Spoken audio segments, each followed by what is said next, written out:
Hello, and welcome to the New Schools Podcast. 6 years ago, Elon Musk started an experimental school within SpaceX. One of the programs in that school, which was only available to a handful of SpaceX families, was named Synthesis. Our guest today, Chrisman Frank, is the CEO and co-founder of that program, which is now an enrichment club open to kids everywhere, teaching complex problem solving and decision making through online games. You can see for yourself at synthesis.is, and there are direct links in the show notes. Before he co-founded Synthesis, Chrisman was engineer number 1 at ClassDojo, a K-12 network that reaches approximately 30 million teachers, students, and families every month. Today we'll learn about the impact of COVID on online learning, how the team at Synthesis designs games to encourage learning, and what any of this has to do with Jiu Jitsu. As they say at Synthesis, embrace the chaos. Here's Shannon Falkenstein of Acton Academy El Salvador and Chrisman Frank.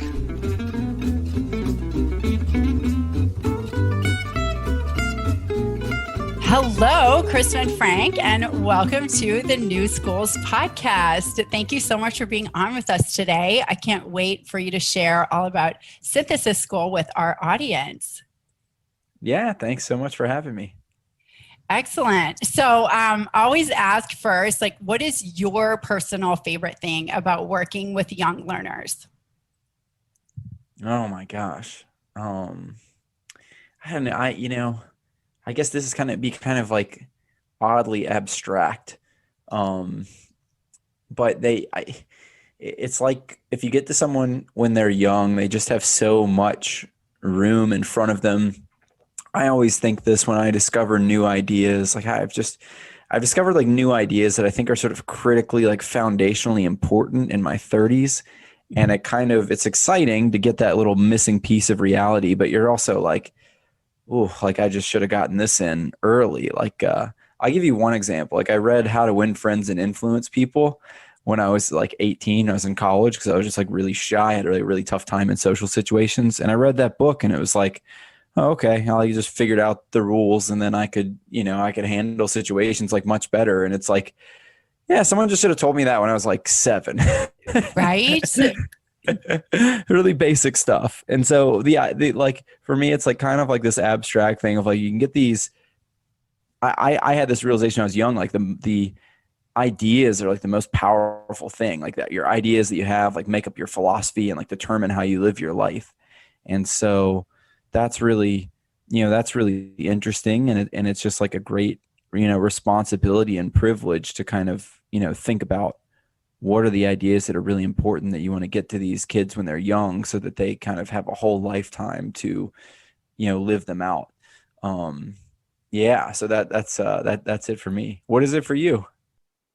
For me, what I love so much about kids is that I feel like they have their priorities straight. Like the number one thing they want to do is have a great time. They just want to laugh. Yeah. They want to have fun. Like my kids are always telling me, Mom, did you know that kids laugh like 500 times a day and adults only laugh like 3 times a day? And that's just sad, So I wonder how much of that is like normal school, just kind of like grinding you down a little bit, preparing you for the work world. Right. I wonder if we didn't have school, if the adults would just be the same way. Or That's a good question, right? Yeah, so that's my favorite thing. I feel like whenever I'm taking things too seriously, I can just go down and like hang out with them and be like, okay, it's not that serious. Like, let's just have a great time, Yeah, so, I would say too, just like being in when we first started like reviewing the applications for Synthesis, or when I'd go to the sessions, it's just like if you're you read the news and it's like kind of doom and gloom about the world in the future. Like when you're with the kids, you're like, oh man, things are going to be better. Things are going to be great. These kids they're incredible. And, the future is going to be in good hands, I think. Definitely. They're far more capable than most people believe. So tell us about Synthesis School. Like, give us the elevator pitch. Yeah, the elevator pitch is, I guess it like fits in. It's like better to tell the story, right? Okay. So Do that. my co-founder Josh was a teacher. He was a Teach for America teacher, so he was in inner cities like Las Vegas and teaching at low income schools. And he got recruited by Merman School for the Gifted in LA. And Elon Musk's kids went there. And Elon walked into his classroom one day and was like, "Hey, I don't really agree with the traditional school thing. I want to just start my own school at SpaceX. Can you start it for me?" And it's Josh like, "Yeah, of course. That sounds like an amazing opportunity." And so Josh started that school with him, and I came down to visit at the SpaceX campus like 3 years later, and I'd done like a little tour, and then it was lunch and recess time. And so we were outside eating lunch. This is California. It's beautiful weather. And some of the kids are playing dodgeball. Another group of kids are inside around this table shouting these really complex sounding arguments at each other. And I was like, I turned to the teacher next to me. And I was like, what is going on here? And she was like, "Oh, sorry, that's just synthesis class. The kids get kind of obsessed with it." And I was like, "This is a school thing? Like, this is something for school." I've just never seen kids so engaged about anything for school, much less anything like so complex. And so she explained to me that, when Elon started the school, one of his core principles was school you should teach to the problem, not to the tools. So normal school would teach you, a course on wrenches, a course on screwdrivers, etc. And he thought the way you should do it is give kids an engine to take apart, and then they have to learn how to use a wrench. And so learning the tools becomes much more meaningful that way. And so Josh had taken that concept and created these games and simulations to be the problems, and then added this team sports element to it. And so you get the kind of collaboration that humans are naturally drawn to within your team, and then the competitive aspect across the teams. And so when I was seeing this, it was 3 years into the kids having this kind of training, and their arguments, I would say their analysis and their communication skills were just absolutely remarkable. I was working at ClassDojo at the time, which is like one of the fastest growing education startups, one of the fastest growing startups really ever. And, pretty high pressure, very like complex environment. And these kids would just fit right in. They were communicating and analyzing it like at a level that was like some of our top people. And I think the oldest of these kids was like 13. And so I was like, this is the future of education. This is amazing. My son was 2 at the time. And I was like, I have to get him I have to get him educated in this way, or he's going to be at a major disadvantage. But, Josh was working for Elon at the time, like not really able to take on any side projects or anything. But when the pandemic hit and shut down the schools, that also happened to be the time that Elon's kids were graduating. And so we started talking about toying around with the idea of doing like a version of synthesis online, so that you didn't have to be, a billionaire with your own rocket company to get this kind of education. You could make it more accessible. And primary goal is just get it for my own kids. And, the easiest way to do that was actually like start a company with it, like enroll other people as well, and make it more accessible to the world. So yeah, that's what we've done. So the elevator pitch back to that is kind of learning through games, tackling this skill. The most valuable skill in the world is our ability to solve complex problems together.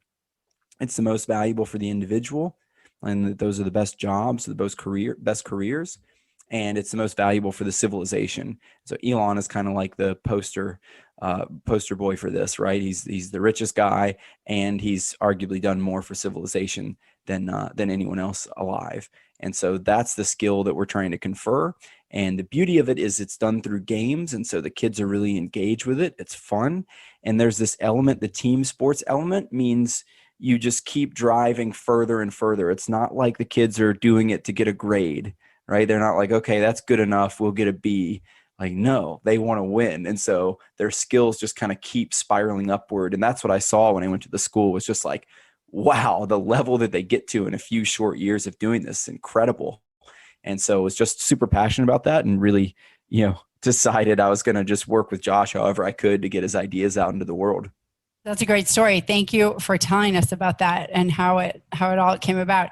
I really relate to doing something like going like, I want this for my kids. Like, that's how I felt about Acton, and just like, how can I do this? Like, get a community together who also wants it and build the thing. And it's really exciting. And I love what you said. That's like, what did you say? That solving complex problems together is like the greatest skill on earth. Yeah. I love it, love it, love it. And when, so full disclosure, like I also am working at Synthesis, very part-time. I'm training as a facilitator. Absolutely love it. My kids have been in it since like October, and they absolutely love it. And they've been through 2 of the game rounds. So they were in Constellation, and then they did Art for All, and now they're just starting on Fire. So, awesome. yeah, it's really great. They're always like, do we have Synthesis tonight? And the facilitators are amazing. So, but I remember in one of the early kind of parent meetings where you and Ana Fabrega talked to us, you told us about how you had this vision kind of like an Ender's Game type situation where they keep like leveling up, right? And learning like all these more complex skills to be able to like save the world, basically. So tell us a little bit about that. Yeah, I mean, Ender's Game, for those who haven't read it, is it's a science fiction novel, and it's about a civilization that's facing an existential threat from alien invasion. And what they do is they set up an academy for their kids, because they realize the adults are not going to be up to the task, right? The young minds are like more flexible, right? And they need kids to be trained this way from when they're very young. And they set up this academy, and it's based on games. There's something called Battle School, and the kids basically compete on teams, and whenever they master one level of Battle School, you just move up a level. And so you move up in competition, and you move up in the complexity of the games, until that eventually they've these games are very much like the scenarios they're going to be facing with the alien. So there's this kind of like smooth transition from the academy and the games that you're playing to the real life mission that you're going to be doing. So yeah, when I saw Synthesis at Ad Astra, that's what popped into my head. Like that's like it's this is Ender's Game for not for defeating aliens, but for like solving complex problems, like becoming innovators, right? And yeah, we're very early on it right now. We've got I think like 6 games that are in the rotation. Your kids will be some of the first in the world to play some of these games. And the vision is get to something where kids can enter when they're age probably 5 or 6 and start playing in this way, and just kind of effortlessly learn about the world and learn the skills to solve complex problems. And then this is kind of like my crazy vision for it. But I think by the time they're like 13 or 14, they're ready to start getting in the world. It's historically anomalous that we keep kids in school for so long till like, you're really, if you read like the Greek history, you're like middle age by the time you're like 25, and we like pretty much keep kids in school until then. And so I think cognitively at 13 or 14, these kids are adults. And I think this idea that you just stay in school forever to learn is going to go away. I think their kids in the future are going to enter the world much faster, start building real skills. And, you already see kids doing that. If they're interested in computers, if they work on the internet, it's a lot easier to do that. And I think that's just going to be a lot more common. I couldn't agree with you more, Chrisman. My background is one of my backgrounds is anthropology. And I remember also hearing, so all around the world, like in any traditional society or indigenous society, you're absolutely right. By 12 or 13, boys certainly have gone through the rite of passage to be considered men, and then they're out hunting and fighting and doing everything. And girls obviously also. I also read something where they said like if a boy could put his arm over his head and touch his shoulder, that meant that he had achieved the proportion of the body to be able to carry a rifle and fight. And so that was like, once your arm was that long, you were going off to war, which is terribly sad. But what I mean is, right, that I totally agree with you, is that children or adolescents are far more capable at that age than we give them credit. And it's this concept of like neoteny, I think it's called, where you are extending childlikeness all the way through. And totally.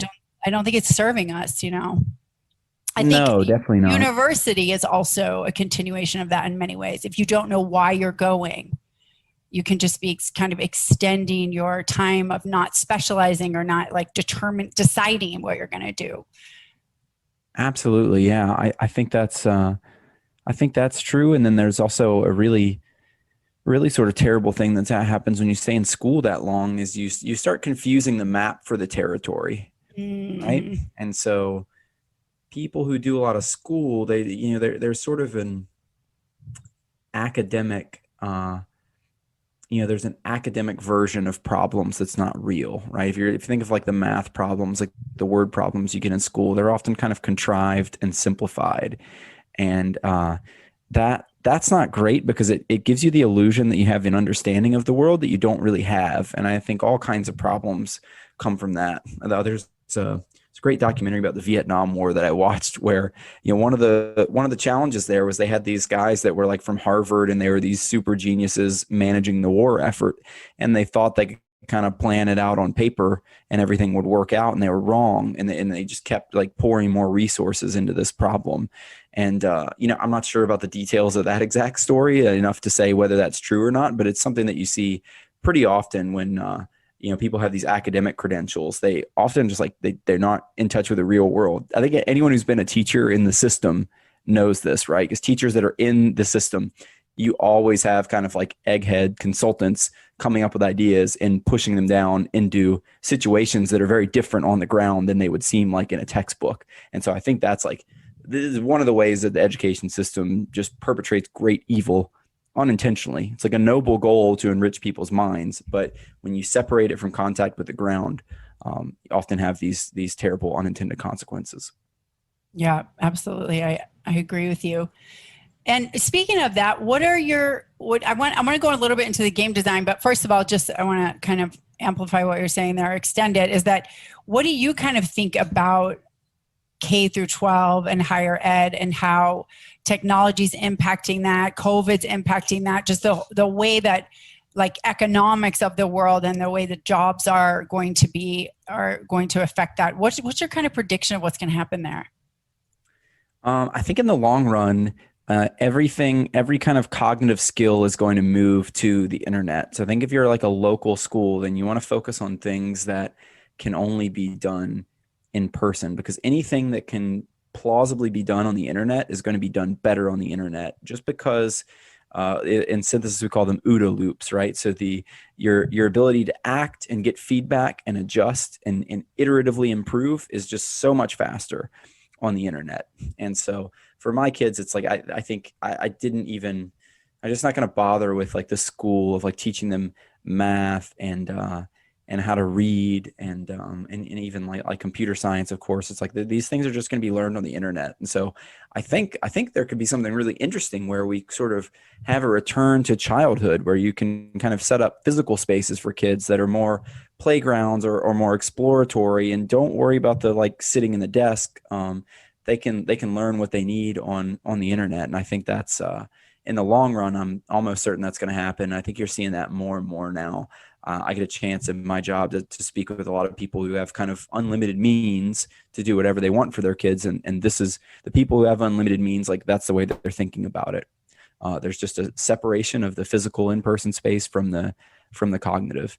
So I think that's going to happen. I think one thing that maybe a lot of adults now don't understand, if they're not very internet savvy, is the kids will make friends on the internet that will be just as close as their friends in real life. And we already see this in synthesis, right? Definitely. And through COVID, like I'm always talking about my kids in Minecraft on every episode, but the poor audience, but like my kids have friends online and they literally don't know their real names, what state they live in, nothing, but they are really close. I mean, I don't know how emotionally close, like emotional support, but they're certainly close in terms of collaborating and problem solving. And then now they have this whole, group of friends from synthesis with a common experience. And as a parent, it does take a mind shift, right? Because we have a certain way that we all define friendship. And so now they're redefining friendship on their own terms. And I think it takes some letting go on parents' part to kind of accept that as being real. Do you know what I mean? But I'm glad to hear you say that, because it makes me feel validated that it is real. Absolutely, yeah. I mean, I've experienced this in my own life. Like I just went to Miami recently to visit Ana Fabrega, who's Yeah. our chief evangelist at Synthesis, and Anthony Pompliano, who's our lead investor. And I didn't realize until I got there, I was like, I've actually never met these people in person before, and they're some of the most important people in my life. And just never met in person. Been working together for over 6 months. Felt like they're some of my closest friends. Feels like I've known them for decades. But yeah, really just got to know them in person. So we tweeted that, and someone on Twitter was like, I'm getting married next weekend, and one of my groomsmen I've never met in person before. Wow, It's that's another level. incredible. Yeah, that is another level. So yeah, Wow. these kids, I mean, they're the luckiest kids ever to grow up. They'll have friends, from all over the world by the time they're 18, ready to leave the house or whatever. They'll have networks. I just think they're going to get started in life a lot faster. They're not going to have to put off their life until graduating college. And I think as a result, they're going to do incredible things at a younger age. And, I think we'll look back on this time in history and think, it's just going to seem crazy to us. And like, why did we ever lock kids up like that? Why did we think Yeah, why do we think so little of them? I agree. Absolutely. So tell us, let's jump into game design a little bit. So you were saying, like, for example, a lot of people are used to using something like Khan Academy. It's like a little bit gamified, it scaffolds you through math. It's adaptive ish. And my kids, that's all the kids in our school. That's what they've learned math on. They're all doing great. They've won math Olympiad, everything. So, but Synthesis is not teaching like core academic subjects. It's teaching something completely different through its game design. Can you talk a little bit about that? Yeah. I mean, again, it's the idea is complexity. So when I met Josh, I remember I looked at the kind of rules of the game that the kids were playing, and looked at the setup, and I was like, this is just really complex. Like, is it just because you have like kind of rocket engineers kids in here that they're into this? Mm-hmm. He was like, no, kids were like this when I was at the low income school in Vegas. Like, kids just crave complexity, and we don't give it to them. And I've thought a lot about that over the intervening years. And I think that is true. Like, so little of life is procedural, like math is, where you can just kind of like, or some math is like this, where you can follow a set number of steps. Mostly problems are complex, and that's why you have the problem of like consultants kind of thinking they know what to do, that applies across all these different situations on the ground, that they have their own complexities, their own little wrinkles to them. And so what Synthesis is designed to do is get the kids used to dealing with complexity. So complex problems don't have a right answer. There's no one who can tell you we don't even know. When we design the games, we don't know how to play them to win. The kids figure it out. And so that's what a complex problem is. It's like you can continue innovating and trying new approaches and getting sort of infinitely better at it. Whereas like something like a math problem or like a multiple choice test in school, you can get like a perfect 100 and kind of be done there. And so the idea is, give kids these unbounded complex problems and let them practice solving that. And you learn the kind of meta skill of solving problems. And that's something, if you think about it, is just not done at all in schools. I mean, if your school has like projects to do, then that's like kind of the closest thing. But I think even Synthesis even goes beyond that, because the competition element ratchets things up like another level. So it's really focusing on the level of thinking and the level of communication that you need to have to solve problems.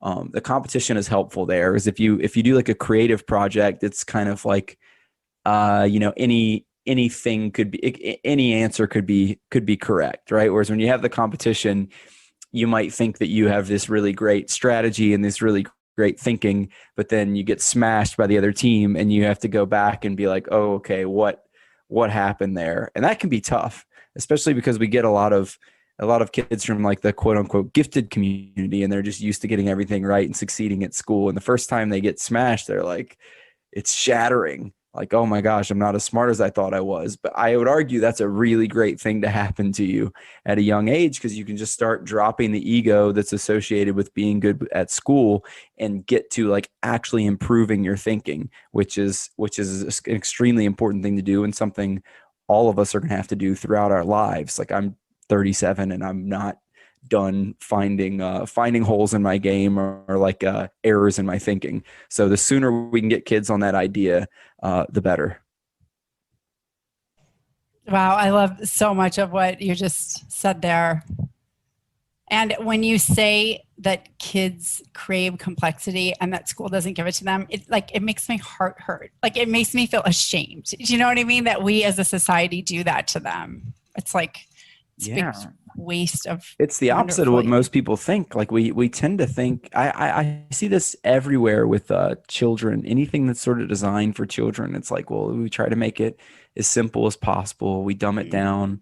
A lot of people don't speak to their kids with adult language, right? And their language gets stunted as a result of that. And we use, very simple, like primary colors and that kind of thing. And too many of them. Too many of them. Exactly. It's just we have this weird idea of childhood, which is maybe it was good, right? I think when Disney started doing their thing, we didn't have this idea of childhood as magical. And I actually think that's like quite a good idea. Right. But maybe we've gone a little bit too far in our kind of like worship of all things childhood. And, I think there are certainly areas where you grow things up a little bit, make them more complex. They respond to that, right? Kids know when things are too simple and they get bored. If you watch them play a video game and they consistently beat the video game, they'll put it down. Like, they like that challenge, right? They can feel when they are improving their skills. Right. That zone of proximal development. That's right. Yeah. When we started Synthesis, I remember asking the kids how it compared to like Call of Duty, and they were like, oh, we like this more. And I was shocked by that. And they were like, well, you can feel your brain working on this. So, it's like those games are fun, but you're kind of repeating the same thing over and over. Synthesis always changes, always keeps you guessing. Mm-hmm. And that's by design. That first game, Constellation, if your kids were in the early cohorts too, we've been like this from the beginning. But you start playing the game and you start figuring it out. And right when they know how it works, we are like, okay, let's play again. And we change the rules behind the scenes. Yeah, that's so cool. It just really keeps everybody on their toes. So that is one of the most important skills to succeed in the future, because the world's changing so fast right now. And we just, to give you an example, to just show this is not just like an academic concept, but we just raised money for Synthesis, right? And the traditional way you would do this is you'd go to a bunch of venture capitalists, and there's really like not that many of them, and they raise money from big like pension funds and that kind of thing, and then they dole it out to startups. And so they're kind of like middlemen, right? And they say that they can help you, and although we'll give you advice, we'll help you if you're in trouble or whatever, but basically it's just money. And so what we did instead is and I think you probably found us on Twitter, so you know about this. It's like we hired Ana Fabrega to be our chief influencer, chief evangelist. And so she tweeted about the company, and that got us to, about $1 million in annualized revenue within like 2 months just from her tweeting. And then so we went out for investors. We were like, okay, well, let's find people who are, who have audiences on Twitter of like intellectual parents who might be into this. And so we raised money from a bunch of them, and then they tweeted about it, and then we grew even more. And so then we, the most successful one of those is this guy, Anthony Pompliano, who's built a Twitter following of almost 1 million people tweeting primarily about Bitcoin. And so he's made his audience a bunch of money. They trust him. And, when he tells them about this education startup that he thinks is the future, we drive all this traffic to us. And the traditional VCs are just they're used to this game where they have all the leverage, right? They're holding all the cards, and now the rules of the game have changed. And so if you're an entrepreneur now, everyone's still going to these VCs for money. And I would argue there's a combination of factors, which is like individuals having this huge distribution where they can actually help your company, and then they can raise money from individuals through these things called rolling funds. And so they're much more powerful. And the VC game is it's dying, right? But they don't know it yet, or they don't want to admit it yet. And a lot of entrepreneurs will still go raise from VCs. And I think if you do that, you're at a tremendous disadvantage. And this is just like in the last like 2 years, the rules of the game have changed. And if you can understand that, if you can understand the kind of underlying explanation for how things work, then you can notice when the rules change. And when the rules change, your strategy changes completely. All right. Not just like a little bit. It usually changes completely. So that's one of the reasons in Synthesis, we like to design the games ourselves so that we can keep kind of throwing you in the deep end. Our goal is like, as soon as you feel like you're figuring it out, to, throw a wrench in the works and make you have to figure it out again, because I really think that's the core skill, because I don't think the world is going to change less for our kids when they grow up. I think it's going to change faster. And so the better they are able to adapt to change, the more the future will belong to people who are most rapidly able to adapt to change. Like I really believe that. I agree. I often talk about, this is not mine, it comes from Martha Beck, who's a professional coach. She just came out with a great book called The Way of Integrity.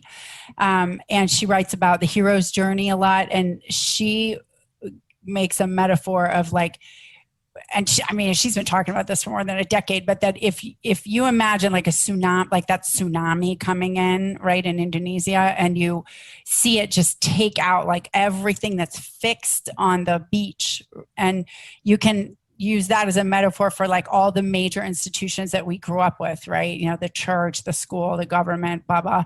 And, or like you're saying, the VCs. And, this wave is like coming and like, just like taking it all out. But if you're a surfer, which I know that you are, Chrisman, you can like, if you just like get on your surfboard and you go far enough out, you just end up like going over the tsunami of it as it's rolling in, and you're able to survive because you're really nimble and you can just, change and like direction and creatively respond to whatever's in front of you. And I've had that image that she's talked about in my mind for, a decade, because I feel like it's been like that for a decade, right? And it's only accelerating. Like you said, it's exhausting though, Chrisman.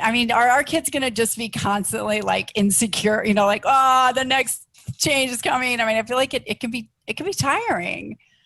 Well, our motto at Synthesis is embrace the chaos. Yeah. Right. So the typical education system is designed for a static world, right? It's fundamentally pessimistic, because the fundamental belief is like, this is as good as it can get, and you should study what we know and take information from the authority, because this is the way things are. And that's not going to work anymore, because the world is just changing so fast. We're at a crazy point in humanity where I think, especially, if you're a parent right now, even when you grew up, things did not change that quickly. Now the pace is sort of wild. So we're used to living in both kind of worlds. And I think our kids, are they're going to have grown up in a world that's changing much more rapidly, and they're going to take change for granted. And, I think this part of the mission of Synthesis is just like, let's get kids used to embracing the chaos, to not be afraid of change, to be ready for that. Because I think, if you're a parent in like the 50s, then you may have been able to have a plan for your kids. Like, okay, you should be a doctor or a lawyer and go graduate school when you're 30, and, you'll be okay and a respectable member of the community. That's going to be a terrible plan now. You can't do any planning at all. The world's just going to be so much different. So what you can do is, this is the problem we're trying to solve with Synthesis, is get your kids used to handling complex situations that change very quickly. Education for adaptability is going to be crucial. And with all that said, I am my two kind of educational passions are the new, like the physics approach and the complex systems approach, and the classics. So I read a lot of Greek literature to my kids. I think it's important to study the things that haven't changed for thousands of years. But that option has always been available to people. The option to educate your kids for chaos, I don't think has been available before. And I hope that synthesis can do a great job of that. So these kids are just, ready to adapt and ready to take that on. Yeah. I think you guys are doing a great job. Great. So good. So my last question that I always ask is about a metaphor, Chrisman. So if you can think of a metaphor for like what you're doing, what synthesis is doing compared to kind of what that conventional education is, what would your metaphor be? That's a great question. There's one that I use a lot that's kind of unorthodox, which is my kids are in Jiu Jitsu as well, which is Jiu Jitsu is just came to prominence very recently because they had this thing called the Ultimate Fighting Championship in the 90s, where they pitted all the different martial arts styles against each other so they could see what's the best. And the answer is Jiu Jitsu, right? The guy who won the tournament was an average size guy. He's 180 pounds. And he came up against a monster, a guy who's 260 pounds and an Olympic wrestler, right? And the 180 pound guy, average size guy, won against the really well-trained heavyweight. And so the world goes, what is going on here? Here's a superior system. Now everybody trains that way. And, I think there's this question of like, well, if you're just playing games, like why do synthesis, right? And so the analogy is my kids, I have two boys, they love to wrestle. They wrestle all the time, right? But they don't really get better at it from just playing around. They get a little bit better at it. But when you get them in jiu-jitsu, they learn the techniques, they learn the system, they learn a discipline where the techniques build on each other. And so there's training and they get much, much better. It's not enough to just rely on your instincts if you want to solve complex problems. It is somewhat true that humans are born creative problem solvers, but that will only get you so far. If you have the training, if you adopt the techniques, like the system that people have developed before you and used to solve problems, then you can become much, much more effective. And so that's the analogy that I like to use for synthesis. As far as the existing system goes, I mean, I think it'd be probably too politically incorrect to make to make analogies there. I wouldn't want to say precisely what I think about it. But suffice to say, I don't think that system will be long for this world. I mean, I think the one people use as a factory is probably right. So I think you can come up with even worse analogies, but I think a factory is good enough. And the thing about factories is they're designed to set you up to just do the same thing repeatedly over and over again. And as we already talked about, that's not going to work in the future. Yeah, definitely not. Okay, thank you so much. So I know that in the show notes we're gonna have all the ways to, all the stuff. But where, if somebody wants to just go right now and enroll their kids in synthesis, what is the URL that they should go to?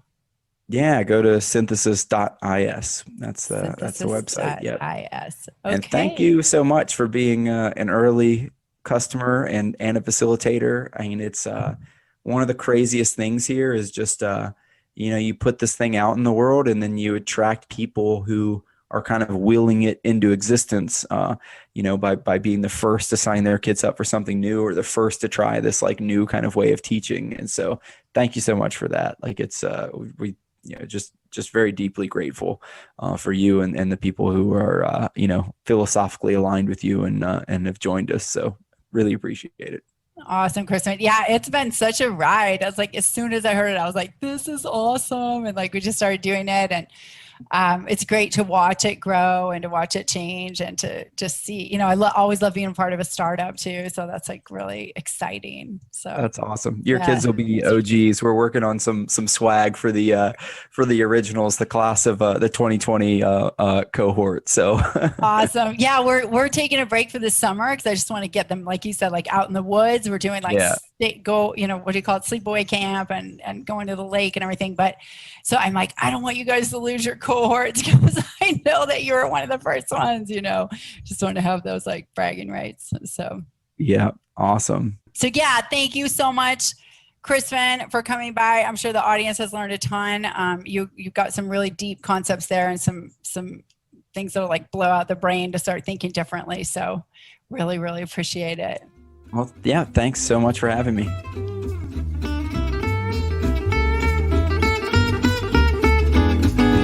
Thanks for listening to the New Schools podcast. Tell a friend. Previous episodes and show notes, including any books or websites our guests recommend, can be found at thenewschools.com. If you're a parent who is looking for a new school for your family, send us a message. We would love to help. We can answer questions, share the resources we have, and help you get in touch with people in your area who are on the same path, determined to provide their kids with the best education. It's wildly important work. Thank you for doing it, and we'll see you next time.